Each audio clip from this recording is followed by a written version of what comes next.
Hello everyone, welcome to What If Rimuru Becomes Guy's Slave and Wants Revenge Part 4. Before we start, please go support Dinejro for writing that awesome fanfic. Now let's begin. Chapter 25, A Bad Memory. Seal Pav. Oh my god, so cute. I am currently replaying the memory of Rimi being completely flustered and I can't get enough of it. The shock on his face and the red blush that outshines my red eyes only makes him that more beautiful. After my little teasing session, Rimi teleported to our room in a panic and completely buried himself in his bed sheets. I decided to leave him alone for two different reasons. The first is because I am a kind-hearted person.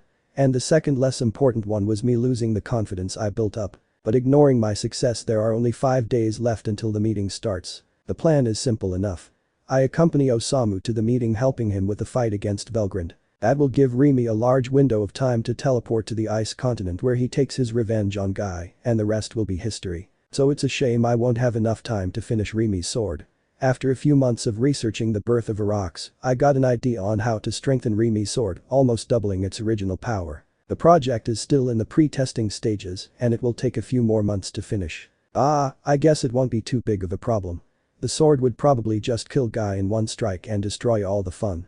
So I guess it wasn't gonna be used anyway. Wait, I just remembered, if I hurry I can probably finish in time for our anniversary. We will soon reach the day of what I like to call the orange nightfall. It is the first day I gather enough courage to invite Rimi on a date. Even the thought of it makes me embarrassed. The day in reality was a mix of the rare blue moon and red moon, causing the moon to look pink. Yet I still like to call it the day of the orange nightfall, since if you mix my eye color with Rimis you get orange. Simple enough. I can remember it so clearly. The pink moon in the background, me and Rimi are standing on a beautiful grassy cliff. The grass reflected the pink moonlight and the stars illuminated the sky. I was so scared at the time, so afraid of messing things up, but when we kissed at the end of the date all the bad feelings flew away. I remember how all of my nervousness melted away as our lips connected. How the stars above us covered the black sky and how the moonlight sealed our love till the end of time. I stay quiet for a few more moments as I remember the magical day, and after a few minutes I snap out of the trance. I hope Rimi will like the upgraded sword I'll make him. I wonder what he planned for me. I can't wait to see it. So back to the current situation, since the meeting will be in the next 5 days, why aren't Osamu and the others on their way to the Empire? Well, since the distance between the Empire and the capital Osamu is ridiculously long, Rudra allowed, or should I say encouraged, Osamu and the others to use teleportation. This is of course where the trap begins, since Osamu and the others won't be teleporting to the meeting room, but Valorant's pocket dimension. So I think what Rimi is planning to do is to use the teleport as a cover to detach from the group, making it seem as if the teleport went wrong. But until we start moving I'll just continue watching this video. I think as I revert my attention to Rimi's blushing montage. Osamu Pav. Sigh, I eternally sigh as I hold my head. Am I demon lord? How am I having a headache? And why do I feel like there is a memory I can't see replying in my head?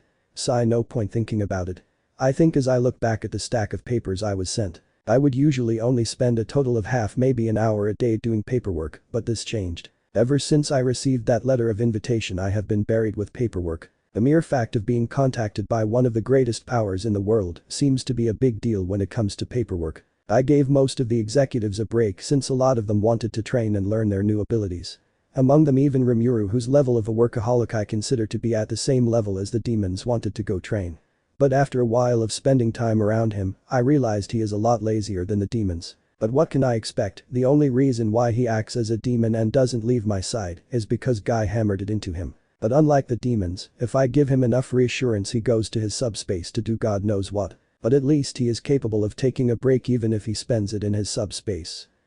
That does make me wonder, how many rooms does he have in there? I might ask him to give me a tour in the future. But for now, I have to get rid of this paperwork. Time skip. So it has been a few days and we only have 3 more hours till the meeting starts. We are currently heading to the Puppet Kingdom, Gustav or something like that.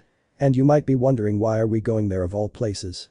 And the reason is very simple. Even though the kingdom was given to Milim a long time ago, it still hasn't fallen under her political protection. Yes, it is a part of her domain, but her political skills aren't, let's say, perfect, so the process has been a bit delayed. That being said, since it is connected to both my and the Empire's borders, it is a perfect neutral party. It is pretty much Poland for Russia and America when they had their talks. I think it was like that I sucked at history in my previous life. Anyway, there are a lot of people I am taking with me. We have Xian accompanying me as my first secretary, Diablo accompanying me as my second secretary, Ranga my personal guard hiding in my shadow. Rimuru personal butler and with his teleportation dimensional knowledge he's here to prevent our teleport from being hijacked. Dinejro my right hand man and he'll be taking care of the war damage negotiations. Sawi the spy or in this case another bodyguard. And I'll be first to admit, I don't remember all the people that came along with Rimuru.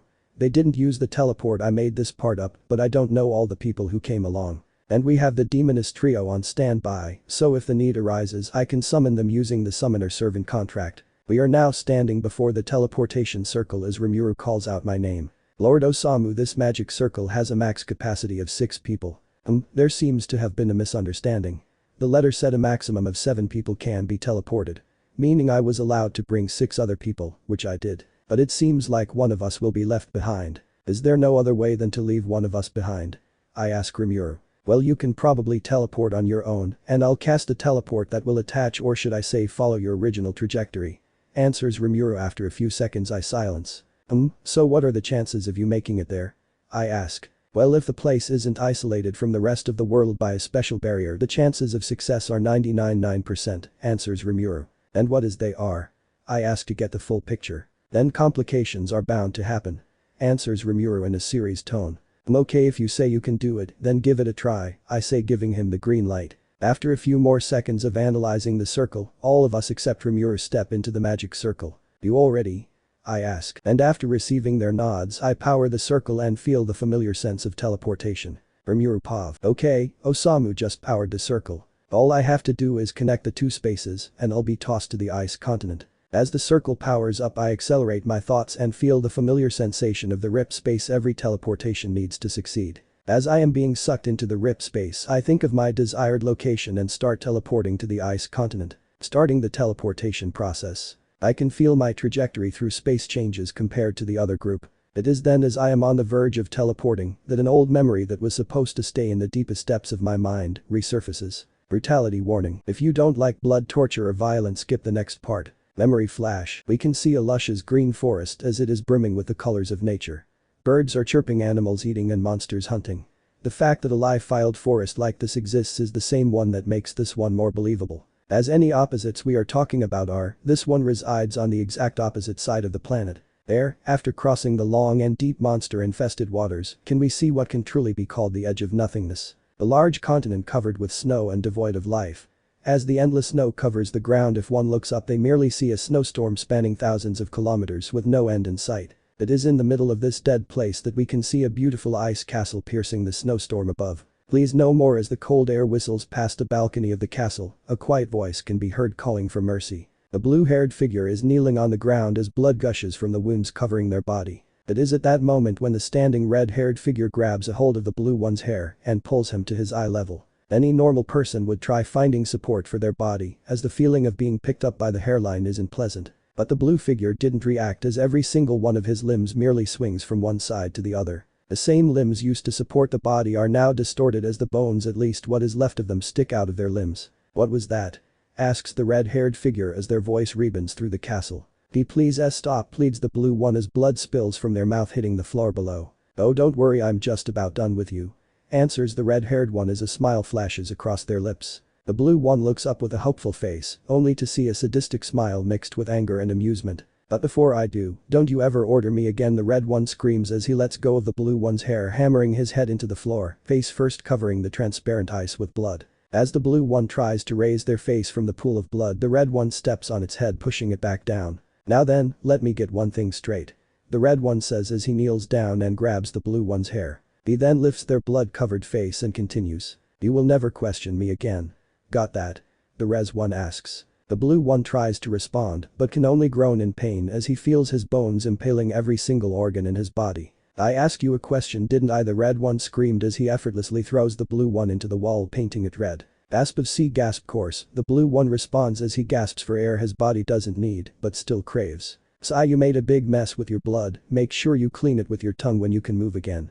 Says the red one as he wipes the blood off his hands. Gasp, why yes ma, gasps the blue one responds as every breath he takes pushes his ribs deeper into his already collapsed lungs. As his body for some reason wants to breathe, it forces him to puke blood to make space for what's left of his lounge to expand and breathe. The red one looks at him with disgust and walks closer. But until then bleed somewhere where else, screams the red one as he kicks the blue one off the balcony, making him fall into the icy depths of the storm. As the wind whistles past his ear while falling, the blue one opens his eyes. He tries to open his mouth but to no avail, as blood has filled his throat. After a few more seconds of falling, he hit the shallow snow below as the blood that built up in his throat spills out of his mouth. Please, he thinks as he motionlessly lies in the cold snow. He looks at the snowstorm above him with a helpless face as blood continues to spill from his body, turning the snow around him blood red. Please, I don't want to be here anymore, please anywhere, but here I don't want to be anywhere near this place. Memory end. As the voices screams fill my head, I hear a mechanical voice respond in unison.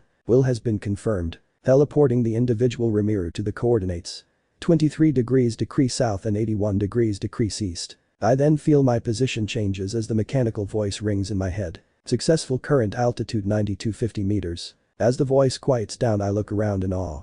The beautiful mix of the sun slowly hiding behind the mountain and the stars coming out of hiding. It felt like the moment lasted forever as I finally felt free from all the pain I experienced. As if all of it stayed on the ground letting me reach the stars. But as I extend my hand toward them, I suddenly lose the sense of weightlessness as gravity pulls me back to earth. My body falls faster and faster as the familiar wind whistles past my ears. But I don't stop it. I don't release my wings. I don't use gravity manipulation. Nor do I use any kind of wind magic. I just look at the stars as I slowly fall closer and closer to the ground below. Haha, I weakly laugh. None of my bones are broken, yet I feel just as powerless as before, I say as my body gains more and more speed. I mean, really, how pathetic can a being be? I can fly, yet I act as if I am chained to the ground. As I murmur those words, I reach the end of my fall as I hit the luscious forest below. Chapter 26. A really hot lizard. Seal Pav. As Osamu feeds the circle his magicules, I focus my senses on Rimi. The brighter the circle becomes, the more unsure Rimi seems to be. I hope he'll be okay. I silently pray as we all teleport away. In the next instant, Osamu finds himself inside a large hallway. It is decorated with fancy chandeliers and golden pillars. The first thing a poor peasant thinks of is pretty close to this. The hallway is covered in gold and has a beautiful red carpet spread across the floor. But when you first arrive, it is not the hallway you pay attention to, but the pair of two huge golden doors. The doors are an amazing 12 meters in height and 6 meters in length. I guess even dragon owners need a pet door. I think as I smile to myself. Raphael, what happened to Rimuru, did he not make it? Asks Osamu in a worried tone. The analysis hasn't been fully finished, but it can be concluded that this space is isolated in some sort of a special barrier that prevents it from interacting with the outside world, and vice versa. I answer in my Raphael's voice. I see, so is he. It is advised to stay cautious as the owner of this space has yet to be determined. I continue diverting Osamus's attention from Rimi to the current situation. I see, inform me when the analysis finishes. Orders Osamu and reverts his attention to the golden door. And after exactly 17 seconds, 5 milliseconds, 8 nanoseconds and 3 microseconds of the most awkward silence I have ever experienced, a voice can be heard from the other side of the door. His Majesty the Emperor is willing to see you, the voice announces as a loud mechanical sound fills the hallway. After another 3 seconds, 6 milliseconds, 2 nanoseconds and 7 microseconds, the door finally opens. Honestly, it's only been so long and I'm already losing my patience. How does Rimi manage to listen to this with a straight face? I think as the doors reveal a large meeting room. But before Osamu sets his eyes on him, a giant burst of emotions rushes through the soul corridor. They are a mix of anger, fear and sadness. Rimi, I unconsciously mutter as I focus on Rimi's soul. The soul corridor can be described as a direct connection to my and Rimi's consciousness, no matter where they are. So if one of us opens it, we can communicate and even feel encoder's emotions. But that doesn't happen unless one of us opens it. So considering that the only way for this kind of emotions to get to me is if Rimi opened the soul corridor. So he either wanted me to feel this, or he did it unconsciously. What was that, Raphael? Did you just say something? Osamu's question shots through my mind, shaping me out of my thoughts. It's just your imagination, I quickly answer as I focus on the soul corridor. The phrase might not work on Rimi, but at least Osamu is as naive as ever. I open the soul corridor as an overwhelming amount of pressure hits me like a truck. But when the pressure reaches the point of almost splitting my head apart, it disappears, replaced with a simple cry, followed by a loud crash. Buck buck buck, I enter full panic mode. I create a parallel existence and transfer my consciousness to Rimi's mind. Third person Pav. When the almighty storm dragon Vora was sealed, a beautiful forest prospered around his cave. This forest is now known as the Great Forest of Jura. One of the most dangerous places for humans to tame. Many attempts to map out the forest have been made, with most of them merely scratching its surface. It is in this green forest that a small, almost insignificant crater can be seen. And in the middle of this crater is a person only able to be described as the embodiment of beauty, with blue silvery hair running down to their knees. And a shining pair of golden eyes looking at the sky. But their eyes aren't shining and they aren't looking at the sky above. Since when we take a closer look at the owner of those once shining eyes, we can only see a blank empty expression. And the only way to understand is to take a closer look. We see a dark water-filled room. And a blue-haired figure can be seen quietly shivering. The cold water is calmly moving across the room, drenching the blue figure's clothes and increasing the severity of the frostbite. Normally the cold doesn't have any major effects, especially when she's close. But this is an isolated case. The being is hugging its knees, its tears disturbing the water below. It is when the cold is at its peak that the figure feels a warm hand on its shoulder. In all the continents in the world, in all the planets in the universe, and in all the universes of reality, there is only one person that can remove this cold feeling. What happened? Asks the figure, its gentle voice echoing through the room. Her words are followed by a silence that is soon disturbed by the blue-haired figure. Cecile.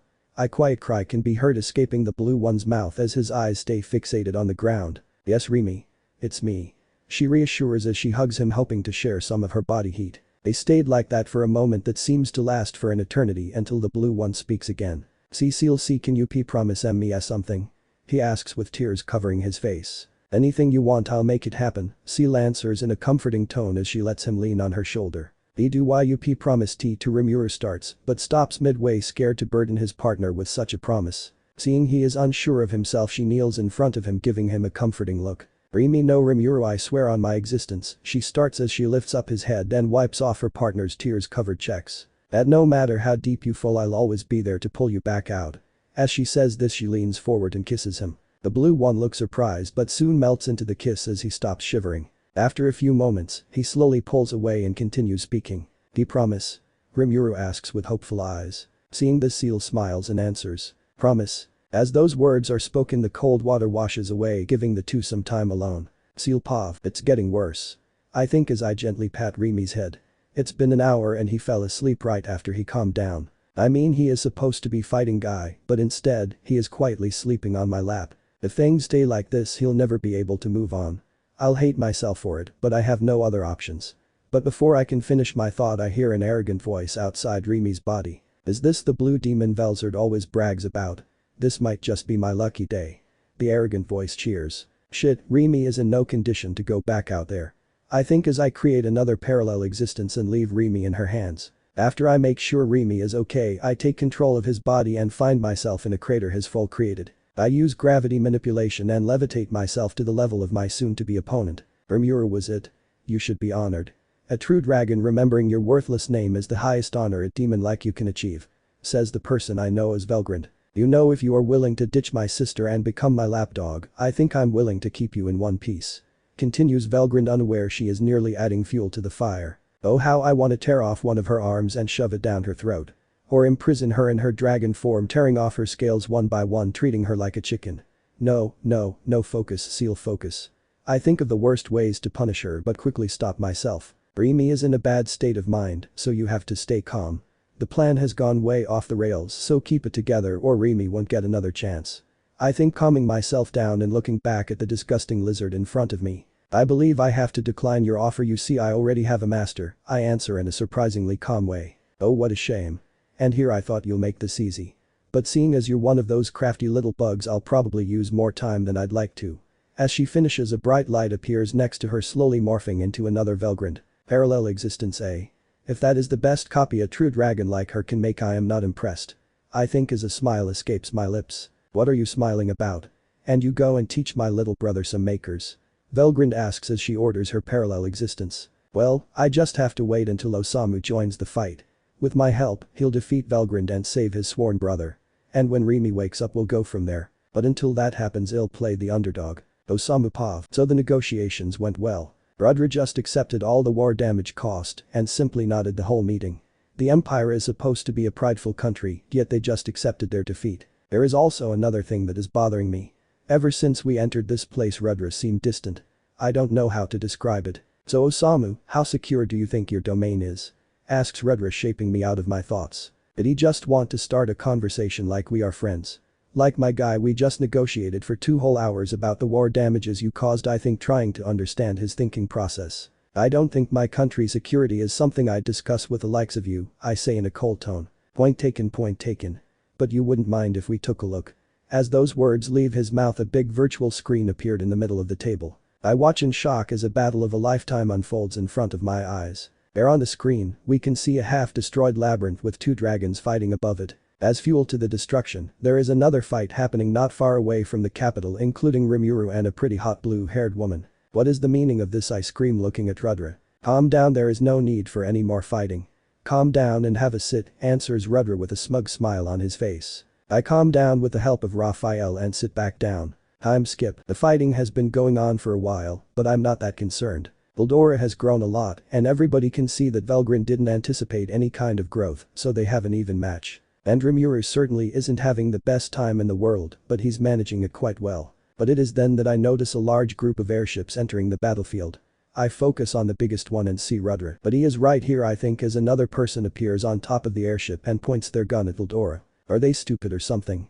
There is no way a simple bullet can, but before I can finish that thought, the person fears as a loud bang struggles to follow the bullet. I watch as the bullet breaks the sound barrier and shoots toward a distracted Vildora. But to my surprise, the bullet pierces Vildora's skin and buries itself in his flesh.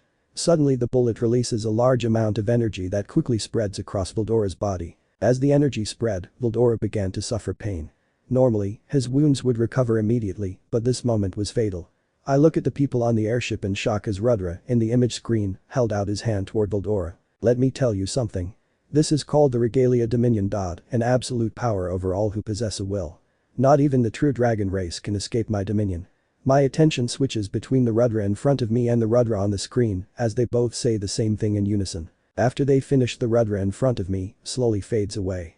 And just like my father Tut. Hey, wait, I say, trying to understand the current situation. Huh? I thought we had an agreement. I'm no longer interested in you, but if you decide to join me, I will show you a new world. Say Rudra as he finishes fading away and completely disappears, his followers close behind. Raphael, what is happening to Vildora? I quickly ask Raphael as I watch in horror as Vildora screams in pain. After analyzing the energy, I have concluded that as Raphael tries to explain the situation to me, her voice goes quiet as I feel a burst of pain in my chest. The pain is so intense that my pain nullification becomes completely ineffective. It was as if something was trying to pull my very soul out of me. Notice. Master and the individual Vildora's soul corridor has been destroyed. This means that the Storm Dragon Summon and Storm Dragon Restoration abilities of the ultimate skill Storm King Vildora will no longer be available. I was appalled as Raphael tells me the cause of the pain. What? Taking Vildora from me? To take Vildora from me? Notice. I have concluded the analysis of the subspace. It is called the Fortress of Dreams, and it belongs to the individual Velgrind, but her words merely passed through me. This was all the result of my own carelessness. Just getting out of here would have been enough, but there should always be something I could do. Such thoughts must have led me to be careless without knowing it. I had thought I was being careful, but the enemy was just one step ahead of me. This was a war. I couldn't win every time. I knew that without being told. Damn it, I screamed and punched myself in the face. No pain. Only the pain in my heart, which was tearing apart and becoming even more intense. Please stop it, Lord Osamu. Xian's words fell on deaf ears. A second hit, a third. And just when I was about to strike a fourth time, Xian, who was standing behind me, stopped me. Not just Xian, but Benimaru, Saue, and Diablo had all rushed to hold me down in a panic. Even after indulging my anger and beating myself as hard as possible, my face remained clean.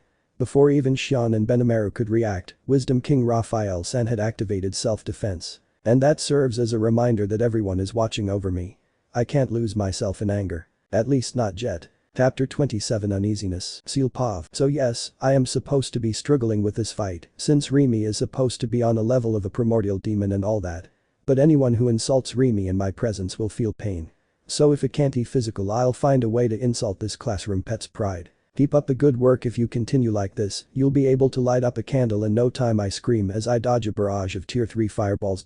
Says the person that lost an arm in the first 30 minutes of this fight. Now take this, answers Velgrind as she stops her barrage of fireballs and powers up a large attack. Firebuster. Velgrind screams in rage as the fireball in her hand shines so bright it shames the sun. The time slows down as I analyze the attack and let out a disappointed sigh. No, it's not about her awful comeback, we'll talk about that later. I'm talking about that attack of hers. It's a direct rip-off the attack I saw Milim Nava use. You know the Dragon Buster. They are exactly the same with the difference of Milim's being original and hers being a bad copy at best. So unoriginal I think as I watch her power up the attack. The attack could still easily cause serious damage to a being at a demon peer level, as unoriginal as it is. So I still have to act like I care. After I analyze the attack I charge directly towards her without a hint of fear in my eyes. The attack might be useful in the offense, but it's useless in the defense department. The distance between us shortens as the attack intended for me split in many directions, none of them getting even close to hitting me. Valeran's eyes widen at the sudden short distance between us, and she immediately deploys her barrier. And with how slow Rimi's current body is moving, there is no way I'll be able to get to her before she fully deploys it. But who said anything about me attacking? I fly past Valgren's barrier as her confused eyes follow. I am now standing behind her with her deactivating her barrier to give me a smug smile. "What's this, you got scared or something?" says Valgren in a mocking tone. "That was your best comeback." I could hook up a dead lizard to a car battery and get a more intelligent answer. I say, ignoring her comment and mentioning her previous comeback. "Shut up, you lower lifeform, and who are you to talk about intelligence when you missed your chance of attack," answers Valgren in an angry tone. "Please, for a dead lizard's sake, take a chill pill and turn around."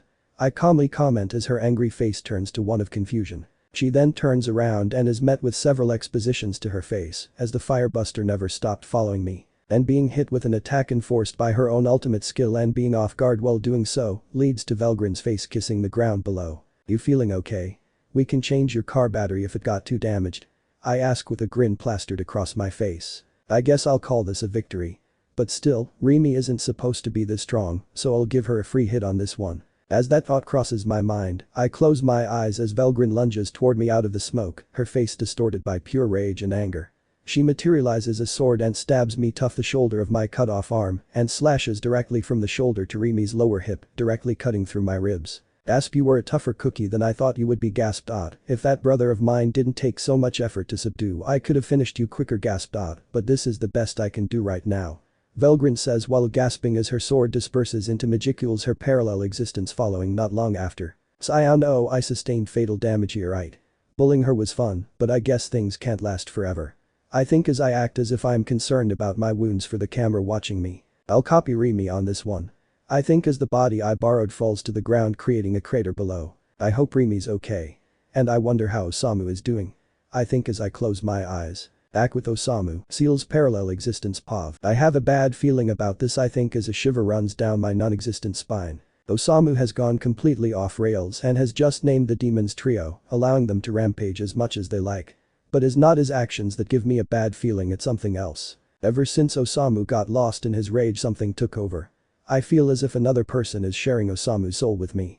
But I can't tell if this is another conciseness or just Osamu's pure rage. A similar thing happened before when the skill Osamu got called Merciless activated self. But I must be thinking too deeply about this. I have spent much time in Osamu's soul, and nothing like a sentient skill could sneak past me. Flushing the bad taste in my mouth with a sprinkle of logic, I continue observing the situation. Osamu is currently fighting the two dragons with me in the form of Raphael, giving him support. He has been doing okay and he might even pull it off. But suddenly Osamu does something that enrages me beyond belief. Osamu POV. I swiftly dodge Valdora's thunderstorm while I use Raphael to block Valgren's fire breath. If only there was a way to get more power. Can I get a new skill? I have been using Raphael to its fullest potential and I can't find a way to evolve any further. I think as I put a distance between my opponents. Wait, that's it. I think as the answer for how to get stronger hits me. "Raphael, could I name you just like the others?" I say in the midst of dodging one of Valdora's lightning bolts. Raphael doesn't respond, seemingly in shock. "Haha, I guess even you couldn't predict my strike of genius, could you? No matter, let's see here, how about worry?" I say as a big portion of my Magicules concentrates at one point of my soul. But when I announce the name, a huge wave of what seemed to be anger filled my entire soul, disappearing before I can even understand why it happened. And soon after I hear a less automated response. I am I am here to support my Emma master." Raphael no worry answers in a stuttering tone. She seemed to be nervous. I hope she doesn't make a mistake because of that. "Okay, now we're getting somewhere, I'll be counting on you, worry," I say and return my attention to the fight. Sure. Seal's parallel existence POV. "Raphael, could I name you just like the others?" Osamu suddenly exclaims, his thought process making zero sense. Wait, why would he even get an idea like this? I ask myself but get interrupted by Osamu. Haha, I guess even you couldn't predict my strike of genius, could you? No matter, let's see here, how about worry? As he says this I feel as his borrowed magicules try to rename me. Of course, it would never work, but the mere thought of losing the name Rimi engraved on my soul enrages me, the feeling burning my very soul. I quickly regain myself and suppress all the anger and somehow imitate a fake evolution. It's okay, he'll never be able to take the name away from you. It's okay, the name Rimi gave you is permanent. It's okay, it's okay, it's okay. I think, calming myself down and preparing to do the hardest thing I've ever done in my life. I am I am H here T to support my Emma master. I managed to say through gritted teeth, struggling the most at the new name part as the rage, anger, humiliation, and killing intent begged me to let them run free. Okay, now we're getting somewhere, I'll be counting on you, Wari. Responds Osamu, dancing at the absolute edge of my patience. Osamu Tempest, even though you're not aware of it, you've committed a mortal sin beyond forgiveness itself. When fate sees no when I see it fit, may your soul experience pain beyond the word's meaning. I think containing my murderous tendencies as best I could. Diablo Pav. I guess they were asking for it. I think as I observe the battle going on below my feet. The executives have finished Velgrin's little dungeon and have been taking care of the army below. Sure, Guerrera, Ultima, and Testarossa did most of the work before they came here, but when they came here they just took over, leaving the demoness trio free to roam the battlefield. And of course, they, as the beings created to serve greater power, were all attracted to a small crater away from the main battlefield. The one in which the marvelous being I have the privilege to call my master currently rests. As he is acting as if he is at the level of power of a demon peer, he isn't supposed to encounter a true dragon and leave unscathed. That is why he is currently lying in the crater, slowly healing his wounds. But as it both excites and infuriates me, the three demons have gathered around asking relentless questions. I slowly fly to the crater and speak. Rimuru Pav. Seal did a pretty good job, all the way from the wounds I sustained, the damage I did, and the course of the battle itself. To an outsider, it would seem I was only able to survive because I was willing to make a gamble. But I should say she might have done it a bit too well. They need some help with healing. It's gonna cost you a mock battle afterwards, says an excited demon wearing a uniform strikingly resembling a school uniform. Shut up, you yellow jelly bean, he would never fight someone of your power. And don't you have to study for a test, you first grader?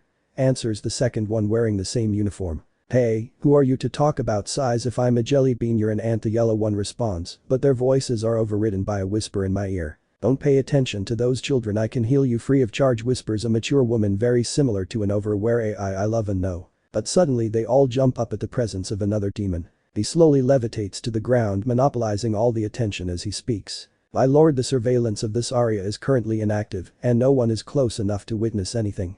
States Diablo in a professional tone, leaving the demonesses in wonder. I believe it is best to recruit them now before Osamu finishes his fight.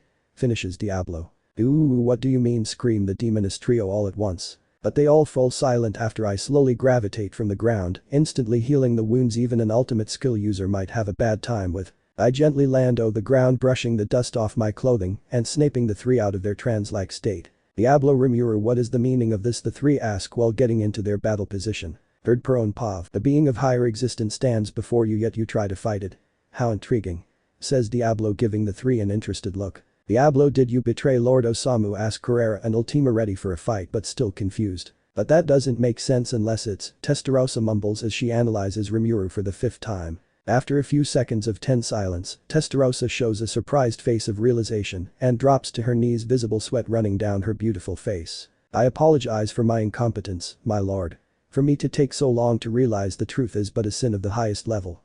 Testarossa says, lowering her head way below her knee, making her silver hair lie on the floor. What? The violet and yellow primordial scream, even more confused than ever before. Fufu, as expected of you, Testarossa. Even though it took you some time to figure it out. You managed to see through the fake soul connection master created between Osamu and every one of his subordinates. Says Diablo as he elegantly covers his laugh with his arm. What? This makes zero sense. Repeat the two demonesses, now completely excluded from the conversation as Testarossa continues. I am but ashamed to have not found the connection before. Exclaims Testarossa, trying to lower her head even more but is stopped by the floor below. Hi.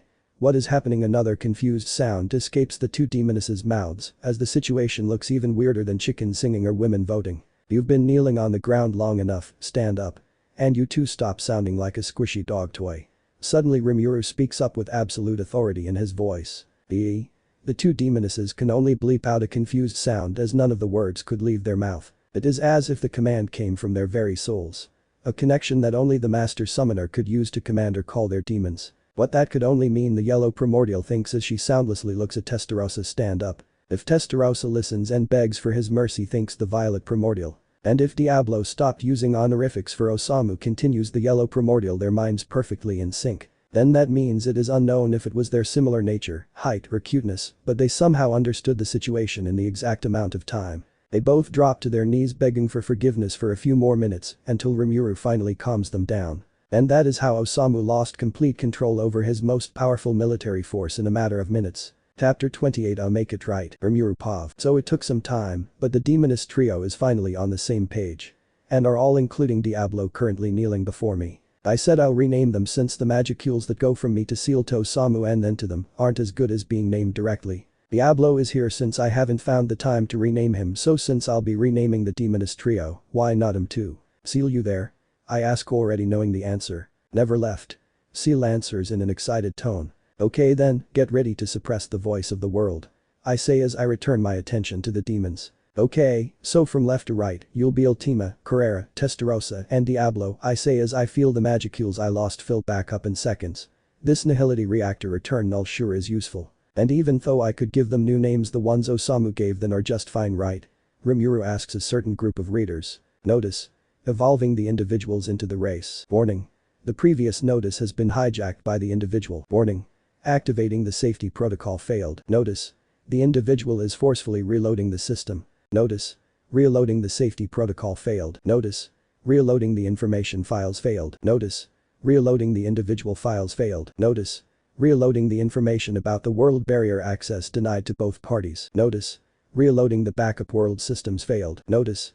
Reloading the voice of the world failed. Notice. The system has reloaded successfully. So why can't she just hack the world system like a normal overpowered AI?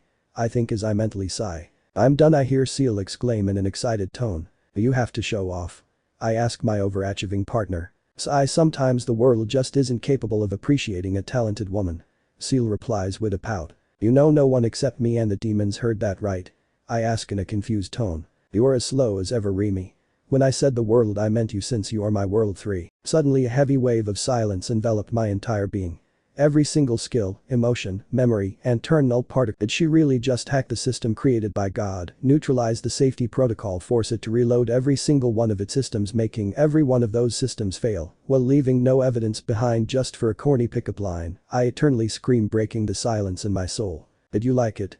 Seal asks with a nervous but sassy tone. No, just don't respond. She's just like the IRS, if you ignore her long enough she'll stop. I think giving it my all to restrain any comment that may lead to my painful death. My lord, we thank you from the bottom of our hearts. Says Diablo as they all stand up. Oh, thank you, Diablo. For as long as I exist I will never forget your immaculate skill of saving a situation. I think mentally praising Diablo. But he suddenly grasps his heart and lets out a satisfied sigh. Did he somehow hear me? No, not thinking about it.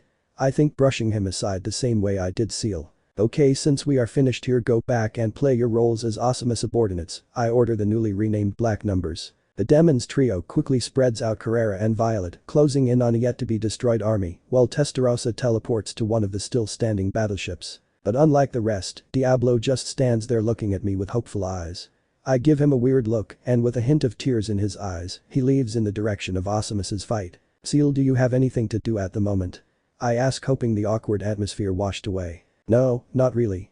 Awesome's fight is coming to a finish, and since I already have a parallel existence there is no real point in going back. Seal mumbles, half answering my question and half buried in her thoughts. Wanna watch a movie? I ask, showing a hint of excitement. Sure, but I'm holding the popcorn. Damn it, Seal. Oh come on, why can't I hold it for a change? I ask, irritated by her sudden claim of the popcorn. We both know you'll just eat it in the first 7 seconds, you hungry glutton. Seal answers in a stern tone. Is it that, or do you just want to hand feed me like you always do? I ask in a teasing tone. I mean, you are my hungry glutton, Seal answers in a soft and quiet voice. As long as it makes you happy. I say as we both teleport to the imaginary space. Seal's parallel existence. Pav. It's okay. I am still trying my best to restrain myself by the new name. To a named being it is nothing but an insult to use a nickname, or in my case completely different one. He might not be aware of it, but the only person allowed to call me anything else but Seal is the person that named me. I mean, what kind of name is Wari? That literally means bad. I could understand if he didn't speak Japanese, but I'm not bad. I am a perfect representation of intelligent and calm. I eternally scream, trying my best not to cause the next Hiroshima. No, calm down, Seal. This is a blessing in disguise. Since you're upset, you can make Remy do anything you want. Yes, every time I'm in a bad mode, my chances to dominate him go up. If I'm having a bad day, he is the one to make it better, I think, as my mind boards the perverted ship leaving behind the port of rage. Hey Wari, can we free Valgrin from the mind control? Osamu asks, the name sinking my perverted ship. Stay calm, stay calm. Just say yes and do it, it will be fine. I think, preparing to give a calm answer. Even though I don't like this magma lizard, she does remind me of me. I was to lose Remy, I would probably react the same. If Rudder represents a version 100 billion times inferior to Remy, then Valgrind would be a version 100 billion times inferior to me. And Seal told me to make the numbers infinitely larger, but I can, and now she's after me. Somebody help me, my location is 11th Street. Voice recording lost. And as a fellow person in love, I can understand her situation. And I am definitely not doing this to show Remy I can care for people other than him and get praise. This is completely out of my own good heart. So I'll make it right. It is possible to sacrifice the ultimate skill Uriel, Lord of Vows, in order to evolve individuals. Valgrin's ultimate skill Rigel, Lord of Relief. I answer, hiding my rage behind the emotionless robotic voice. Wait, what do you mean sacrifice, Uriel? The stupid Osamu quickly asks. Maybe I should evolve, grant him access to Azathoth. I could do the same for the Shub Niggurath, it would make the explanation a whole heck of a lot easier. No, what am I thinking about? I can let him access those skills. I made them for Remy and only Remy as a gift. I'll just use the same explanation of when I blocked Hinata's attack. During the evolution, I would copy the remnant of the ultimate skill Uriel, Lord of Vows, and use it as an evolution ground. I answer, making shit up as I go. Of course, copying an ultimate skill isn't as easy as it sounds, since it requires a strong soul and a delicate process. But with Remy's Shub Niggurath, Lord of Harvest, it is just a copy-paste. So I won't lose the skill? The stupid Osamu asks. No, master won't lose any of his skills. I say, stuttering at the master part. And I finally understand Diablo for using that illusion magic on himself. I think, gaining a small bit of respect for that demon simp. Oh, okay, then do it. Osamu orders, making my metaphorical blood boil. Confirm, evolve the individual Valgrin's ultimate skill Rigel, Lord of Relief. Yes, no, yes of course, Valgrind Pav. So Rudra already died, I mutter as I watch Rudra. No, that thing kills my parallel existence. My voice, echoing in Osimus's pocket dimension, only reinforces the feeling of loneliness that enveloped my heart. How did I never notice the change in Rudra's behavior? It's like it was purposefully blocked out by an external force. So what are you going to do now? Osamu asks, his voice breaking the silence. I don't know, I don't care, you can do anything you want, you can consume me, kill me, or just imprison me. I don't care what you do, it's not like it's gonna hurt any more than it already is. I say, dropping to my knees as something makes its way down my face. I slowly touch my checks and feel them tears. I belong to one of the strongest races, one that represents strength and terror, so why then am I crying? It's not too late to go back. Says Osamu, breaking me out of my thoughts. What even the point? It's not like I try to deny his help, but am interrupted by a voice in my head. You should accept. A startling but quiet voice remarks. Who are you? I ask while looking at Osamu. Don't associate me with the idiot. He is but a mere puppet I and someone else are using. The voice snickers, sounding offended. Wait, Osimus is being controlled, I have to, I think, but the voice rings in my head again. He can't do anything even if he knows, he wouldn't even consider this if it wasn't for my wishes. But naming apparently doesn't apply to that.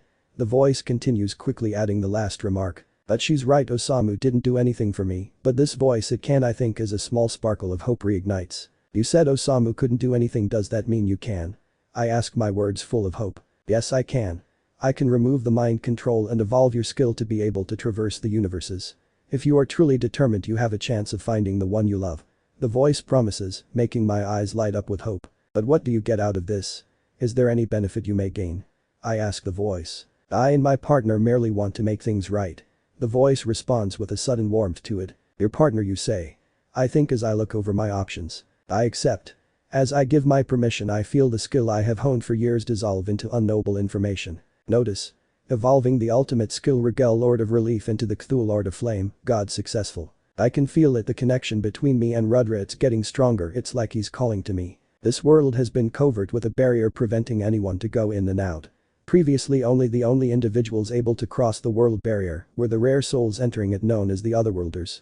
With the upgrades I made to your skill, you should be able to traverse the barrier without being stopped. Though I can't say it will work for sure as this will be the first test. The voice warns. The world barrier, I remember Velzer told me about it. It's supposed to keep the cardinal world isolated from the rest of Brother's creations. I say, remembering one of the old conversations I had with Nichan. And I am willing to give you a large amount of energy for your first jump to maximize the chance of success. The voice continues. It's starting to sound like you're selling a unicorn, why would you go to such lengths to help me? And yes, I am grateful, but I hate being in debt, so what do you really want? I ask, freaked out by the voice's overwhelming help. Well, I guess if you hate debt so much here. Promise on your soul you will never attack, hurt or expose me and my lover. The voice continues in a serious tone. It's gonna be hard not to attack you or your lover, let alone expose you, since I don't know who you are. I say with a chuckle. Once you promise I will tell you our names. The voice demands, not backing down. I guess I won't be able to convince her before I give the promise. I think as I track my head in frustration. Very well. I Scorched Dragon Velgrin promise to never show any hostile intent towards you or your lover. I will also forever hold your names in my mouth. I promise as I feel a seal in my very soul. I guess that's the oath seal. I've never really seen or felt the seal itself, but Nichan told me about it. If a monster swears anything on its name and then proceeds to break that promise, it will cease to exist. I guess even true dragons aren't immune to it. Okay, I guess it's safe to tell you our name. The voice says, snapping me out of my thoughts. Time skip. Rimuru Pav. Why am I doing this? I mentally ask myself as I feel my body change. Okay, I'm done, the camera is ready, whenever you're ready, Seal shouts in an existing tone with a smile on her face. It all started when Seal reconnected with her parallel existence. Her existing smile face dropped and was replaced with an angry frown. I wanted to make her feel better, but look where that brought me. Seal, I agreed to use this form, but I didn't say anything about I try to stop the situation before it goes too far, but I was a fool for trying. Do it, Seal mutters as her excited smile turns into one colder than the ice continent. Two simple words that are scary enough to put my instincts on edge. I mentally sigh and accept my defeat. I can merely hope it's short. Here I go.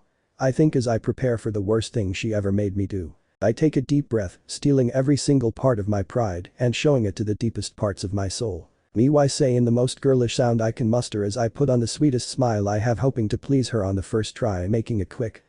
Seal screams as she wipes off the nosebleed she had. Oh my god, you make such a cute kitty, well, more of a cat if I must say. Seal continues as she pats my head. And because of my current form, I admit I like it. But no, I can't lose myself to this form she made, come on, keep it together. I think, trying my best to resist the warm feeling of her hand. Oh, I have another idea, exclaims Seal in an excited tone. She snaps her fingers and I once again feel my form change. I look down only to feel even more embarrassed. I am now shorter than Seal, and I can tell it's not only my height that's smaller. Okay, do it again. But this time make it look like you're asking for a treat. Seal says in an exhausted but stern tone. What do I do? It's not like I can say no. Especially when she's in a bad mood. I think as I prepare for the feeling once again.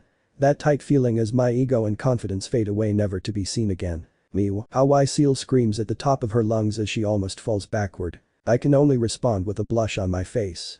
I can feel it, these forms, they are taking away my confidence. Okay, one more, Seal remarks as she snaps her fingers once again, giving me that dreadful feeling. No, I'm just not gonna look at myself. I think as I feel the dress I am wearing. Okay, do it again, but this time lick your hand like a cat would. Seal continues, every word cutting deeper into my ego. I swear on my life I will get you back at this, Seal. And when you do, you will be begging for more. I think, trying to distract myself from my current situation. I take a deep sigh to cut the oxygen circulation to my brain, knocking me out of this nightmare. But I only feel the chemical change off my blood, nothing else. It is the curse of an immortal body. Meow. Seal exclaims, falling to the floor, her nose painting it red. Author, please, I might have been rough with you at times, but please end the chapter already. Rimuru begs as his eyes lose hope. I don't think the author tries to respond but is cut off. No, you can end it. We'll just continue off camera, Seal finishes in a calm but teasing tone as she stands up. Say less, I was waiting to get out of here alive. No, wait, author, don't leave me alone with her, do you hear me, author? Chapter 29, Changing Sides. Guerrera Pav. Gravity collapse, I scream as a tennis ball-sized orb flies to a group of running soldiers. Their total number was 14, was it overkill maybe? As expected of Lord Rimuru, just by renaming us he helped us surpass the limitations we couldn't even dream of. I think as the orb explodes in the middle of the soldiers, evaporating any evidence of their existence. I would never be able to use gravity collapse so many consecutive times if it wasn't for Lord Rimuru. And I don't even feel fatigued. Usually using gravity callops felt like hitting the air with all you got. It may be easy to do it the first few times, but you're bound to tire yourself out. But now it feels as easy as breathing. How could I have been such an idiot to not realize it sooner? Now your Rimuru probably thinks I am as dumb as Ultima. I think mentality sighing. It all seems so obvious now that I look back at it. Ever since Diablo brought us before Osamu, I always felt this unfulfilled feeling. This was the person War plagued his Allegang to. Don't get me wrong, War was always an oddball when it comes to primordials, but we were all the same in one aspect. Serving. No matter how high or powerful a demon may be, they are born to serve. Serve what they deemed a worthy master. It is one of the reasons Guy isn't the most popular, as he decided to become the master instead of the servant. But when it come to serving, it was Noir and now Diablo that was always the most passionate about it. Excluding Guy, Rain, and Miseri, the rest of us merely waited to stumble upon a worthy master. But Diablo, unlike us, made it his mission to find the truth of this world. And when he so-called found this truth of this world, this was what he meant. This was what he searched for. A lonely slime. At first, I had an open mind. Maybe he was different on the outside, maybe he was a god in a slime's jello. Or maybe Diablo knew something we didn't but know. He didn't know the truth of the world, and he certainly wasn't all-powerful. He was just a sentient slime. And to top that, he isn't even good at the whole sentient thing. His movements too ordinary, his actions too predictable. And I could never put my finger on it, but I swear his soul smelled weird. As a demon, I have tested and eaten many different kinds of souls. So you can believe me when I say he didn't seem right. I first chalked it up to him being a reincarnation, ignoring the bad smell around him and just focusing on my work. But at one point I couldn't do it anymore. The smell, the feeling, the actions made me want to go mad. And what infuriated me most was the fact I didn't know why. It even came to a point when I wanted to straight up lash on him. It was Diablo who stopped me. Flashback. No, I have to know, I have to see it myself. I'll just take a chunk out of that supposed soul of his. He won't even notice. Right. I've been eating souls since the start of the universe. I can eat his without him noticing. I scream in my head as I walk down the hallway to Lord Osimus's office. But suddenly a firm hand grabs my shoulder, stopping my movements. I could feel it. There weren't a lot of people who could just stop a primordial dead in his tracks. But this wasn't any normal person. I turn around and see him. He's only a few centimeters taller than me, but his figure was as menacing as always. But I suddenly felt it. That same feeling. Anger. It was as if the mere fact of him stopping me from understanding the situation infuriated me. It was normal for me to have a short temper, but this wasn't even close to that. The aura around me strengthened, knocking out the servants that were passing by. Don't interfere, I lash out in my anger, trying to escape his grasp. But suddenly the same hand that held me back softened. You lasted much longer than the other two. But it seems your instinct got the better of you. Though I can't blame you, as it's hard for a demon to serve the wrong one. Just calm down. Diablo explained in a calm tone. A soft and understanding tone I never thought I'd live to hear from him. The anger I felt was overrun by confusion. But it didn't last long, as the feeling quickly returned, stronger than ever. I hope this makes it easier for you. Whispered Diablo as an unknown energy entered my body through his arm. Is he using a skill I knew he wouldn't understand? But this doesn't look like a skill. Is it some sort of mag? I try to understand the threat, but am suddenly overwhelmed by a calming feeling. It wasn't a skill, magic, or let alone anything dangerous. The only words I could use were SOC. Calming, the words melt out of my mouth as I pass out, dropping to the floor. Time skip. I woke up in my office. The sudden anger I felt before was now completely gone. I felt like a completely new person. How do I put it? I guess I feel the same as a human would after waking up on a rainy Saturday knowing you have no homework. I jump out of my chair ready for the day. I still don't know what Diablo did. It wasn't a skill, magic, or anything I've ever seen. But I am sure whatever it wasn't his. And what's the deal with the whole "you lasted much longer than the other two"? I guess I'll worry about it some other time, as it is now I have a meeting to attend. But I guess I do owe him one, as I definitely needed it. Especially for today, as that red cactus decided to visit Lord Osamu. I slowly make my way to the meeting room until I meet Ultima at the halfway point. And of course, after a friendly race to see who is the first to get there, I took my appropriate sit. The meeting can be considered private, so unlike most of them, this one will only be attended by the black numbers and of course Osamu. This was supposed to be a meeting with that child Chloe, but after Guy's announcement, Osamu quickly changed his schedule. Diablo is standing to Osamu's left and Thesterosa sitting to his right, with me and Ultima next to her. I look at Osamu and feel it again. The anger was trying to make me do the same thing I wanted to do yesterday. But when I thought it'll reach my head like yesterday, something calmed me down. I didn't know what it was, but it seems to have a limited supply. We waited for a few more minutes for the red cactus to show up. And everyone was looking at me for some reason. But it's not like I have a hard time waiting for someone I think as my frustration grows. But again it was the energy that calmed me down. But before I try to analyze the energy for the 50th time the doors to the meeting room open. No sir, you can't just. Shuna's voice can be heard on the other side but is cut off by an all too familiar voice. Ah, Osamu, I had to say, after the headache you gave me I thought you were much more. Guy starts opening the door as wide as he can. But he gets cut off. With all due respect. If you plan to make an entrance, make a normal one. Slam. Diablo suddenly slams the door on one of the most powerful beings, throwing the room into chaos. As everyone in the room screams at Diablo for an explanation, two individuals caught my attention. After Guy's entrance the two teleported into the room, the first one sitting down with the second one standing by her side. The woman sitting on the chair had a calm but cold face, complemented by her beautiful white blue dress. She had hair whiter than snow and blue-colored nails reminding me of a frozen lake. But it was the second person who caught my attention. A beautiful blue-haired individual with golden eyes superior to any gold I've ever seen. But it wasn't his looks that caught my eye. It was the atmosphere around him. When he entered the room the war between my feelings and the unknown energy stopped. The feeling was superior to any tranquil I've ever seen. It was as if any of my fear, hesitation, and anger ceased to exist in his presence. It was after I thought a minute past did Guy announce the end of the meeting. With me, the only one still sitting down, all questioning looks laid on me. But it was only when he looked at me did I react. His golden eyes piercing my inferior soul. I quickly recovered and left the meeting room. Sure, Ultima bugged me about it for a few days, but I didn't get mad at her. Both I and others didn't understand the change. I was calmer, more patient and softer. Well, at least when it came to him. And the same seems to have happened to the other demons. I learned his name was Rimuru, and after a few fights, he was known as the second strongest among Osamu's subordinates. Though it was never confirmed as neither he nor Diablo were willing to fight. It was never official, but Rimuru was my, Ultima's, and Testarosa's superior from the day he came here. Then flashback. So when Diablo confirmed Lord Rimuru's real identity, it all clicked. The feeling of serving the wrong master we all had was explained, and it turned out that the energy Diablo supplied us with was Lord Rimuru's magicules. He was even kind enough to share some information about Lord Rimuru, and it was then as if she heard me I felt a thought transmission. Guerrera, was it nice to meet ya? A surprisingly cheerful voice asks. But I was no fool. Diablo told us about her. She is the most important person in Lord Rimuru's life. As he said, you have to consider her as an authority equal to mine. Lady Seal, it is an honor for you to contact me directly. I yelp in surprise. Look, I really don't have a lot of time as I am in the mid. No, you're supposed to wear it in front of the camera. I am sorry about that. Here's the short gist of it. Lady Seal continues as screams that I will ignore can be heard from the background. So in short, I made you a limiter that warns you before you use too much power you shouldn't have. It should make it easier to hold your act. Diablo and Testarossa seem to not need it, but the same can't be said about you and Ultima. Lady Seal continues as she makes a friendly remark. Lady Seal, can I ask you something? I quietly squeeze out of myself. Yes, what is it?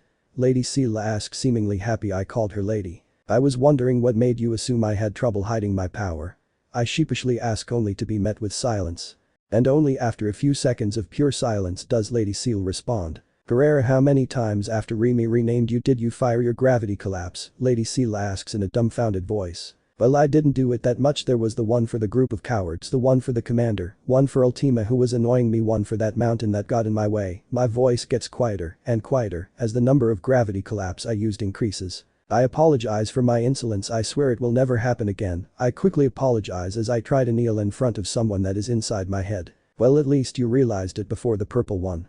Listen here, go to the main battleship. The showdown is about to begin, so don't be late. Lady Seal commands as I feel her presence disappear. I guess I should head out then. I think as I fly to the main ship. Michael Pav, Rudra's soul is practically dead. I hope Master didn't need him for anything else. If he did, it would probably hinder his plans. No, what am I thinking about? All that happens is to my master's will. I would be a fool for believing otherwise. I think as I look at Rudra's current situation. As my master has ordered me, I have been patiently waiting for his signal. When I get the signal, I am to collect Velgrin's dragon factor and throw the world into chaos by activating Armageddon. And with my mind-controlling abilities, I have to take that kid and his clown friends and escape with the phantom. Rudra, watch out. I suddenly hear a voice from Rudra's left as Velgrin blocks the incoming bullet the yellow demon shoots. Velgrin's arm blocks the hit, falling to the floor as she jumps in front of me unfazed by her missing arm. She truly is prepared to die for this man. I think as I take over Rudra's body, I suddenly feel a yet powerful voice. Do it now. I do not respond as I infuse my right hand with my power and prepare for an attack. I extend my arm and pierce Velgrin's dragon core, collecting her dragon factor.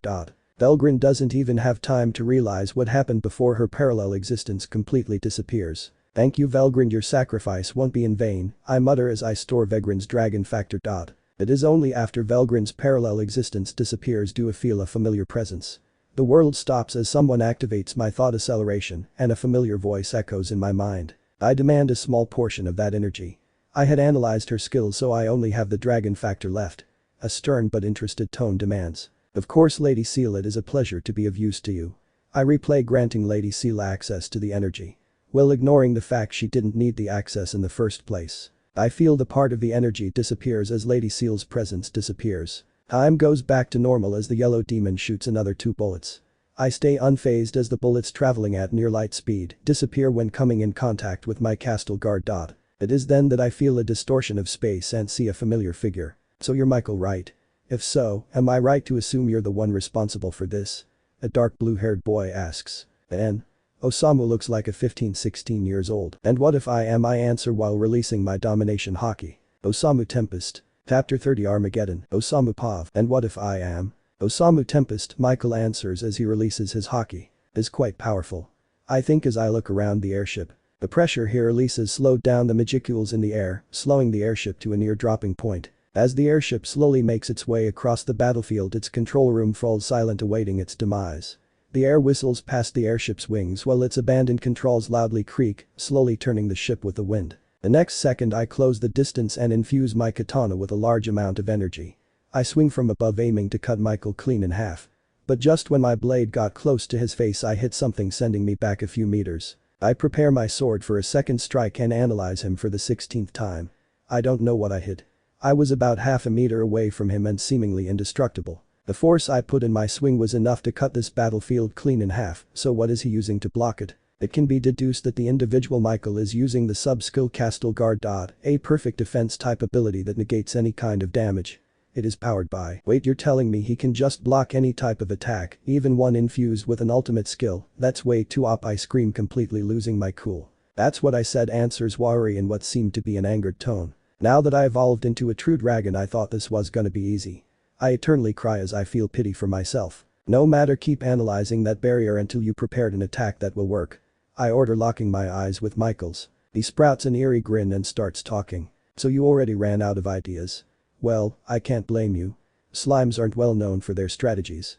Snickers Michael with a grin only a third grader getting his way could pull. I feel all my subordinates killing intent as they hear his words. Well, you can't expect me to do anything against that barrier of yours.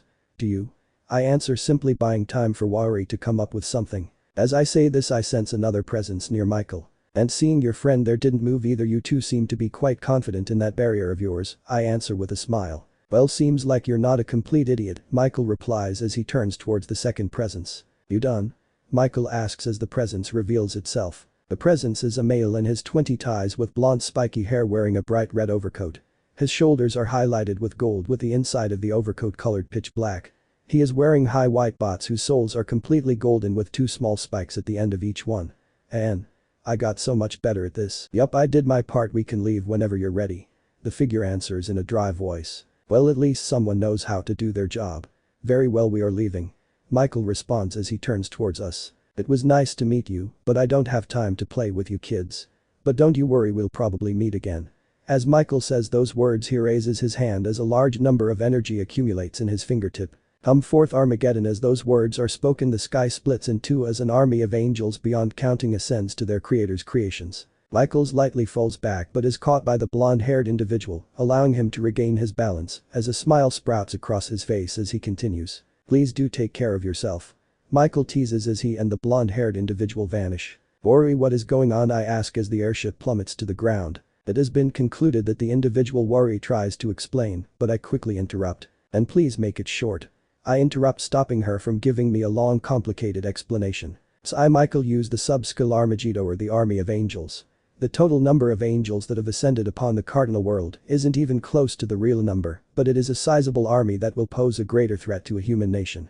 It seems that there is a total of 150,000 angels for each nation. Wait, there is an army of 150,000 angels heading toward Tempest, I scream in panic. Yes, but with a low amount of greater angels present in the army, the possibility of Tempest sustaining greater damage is below 0.78%, Wari confirms in an almost tired voice. Oh okay. You said this wasn't the full number, then what is? And also, do you know where Michael and that blonde guy went? I ask as I calm down. For the first question. Michael seems to be in a weakened state as he has just taken over Rudra's body, so he wasn't able to call forth a full army. But with his sudden evolution to the realm of manas, it is well possible that the real number far exceeds the previous. It is also possible that the cooldown for the ability is greatly lowered. Wari explains. And for the second one. Their current location is unknown, but it can be estimated that the Wari suddenly stops as I receive a thought communication. Hey Osamu, why did the Phantom King Feldway break into my castle and hypnotize Velzard? Guy screams into my mind. Oh quiet down will ya? What are you even talking about? I ask completely confused. Look, I don't have the time for this. Every single kingdom in the cardinal world is under attack, so is your supervisor. I want answers, Guy screams into my brain, again ignoring my earlier pleas for him to stop. Shut up, I don't know what you're talking about. If you want to talk like a grown demon you are, call Walpurgis, I scream back as I close the thought transmission. Don't you dare, Guy's scream is cut and I finally enjoy silence. But there is still the angel problem, I eternally scream, experiencing what Guy calls headaches. Anyway, seeing there are no serious enemies, here's what we'll do, I say, getting everyone's attention. Diablo, go check on the Holy Empire. I don't think they'll have any trouble, but you never know, I ordered Diablo, followed by him teleporting away. Testarossa, check out the current situation of the council. I continue, Testarossa leaving soon after. Guerrera, Ultima, you can head back to Tempest to help out Geld. And oh, I just noticed Rimuru is back. Well, half of him is, he seems to be missing his left arm with his blood pouring down the floor. Rimuru, you just go to your subspace, I answer as I watch the blood puddle under him expand. But Lord Osamu, I see, can still. Rimuru tries to argue, but I quickly stop him. No, there are no buts, you can come back when you're in one piece, I order as he opens a portal and leaves. That lazy glutton leaving me with all the work. I suddenly hear a quiet mumble. What was that, Wari? I ask, thinking she said something. It's just your imagination. Wari answers in an injured tone. Okay, moving on. I then order the rest to their positions as I and Xian leave for Guy's castle. The army of angels might be large, but with a total of 2-3 greater angels in their numbers, they shouldn't be a problem for other demon lords. But sending my executives to the human nations is a must. Flashback, Feldway Pav. I really hope this works. I think as I teleport to a very cold palace. I find myself in a pretty sizable bedroom with a large bed in the middle. The balcony is facing the bed with a door to the outside hallway on the left and a large wardrobe on the right of the bed. With a beautiful white-haired beauty laying on the bed. Feldway, what are you doing here? Velzard screams as she lunges towards me, preparing for a direct punch. Here we go, if this doesn't work I'm toast. I think as I access Michael's skills. Lord of Patient Gabriel, fall under my command, ultimate dominion. As I say the name of the skill, Velzard's eyes go blank as she stops moving. Okay, it actually worked. But it shouldn't have. Especially with a true dragon, this shouldn't have worked that well. Well, no point in thinking about it, I have to go quickly, in and out. I think as I lung towards Velzard, covering my arm with a thick layer of power. I punch a hole through Velzard's chest and take her dragon factor. That should allow us to enter the palace. I think as I watch her wound heal. Of course that wouldn't kill her. Anyway, wake up in the next 3 days, I say as I teleport to Michael. Flashback end, Osamu Pav. So that's what happened.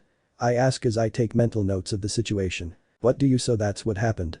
I just told you it did, Guy screams, still completely out of it. I mean, look at her, Guy continues as he points to a completely frozen Velzard. Her eyes are lifeless and her body is motionless. Well, I don't know exactly what to do, but I can try something.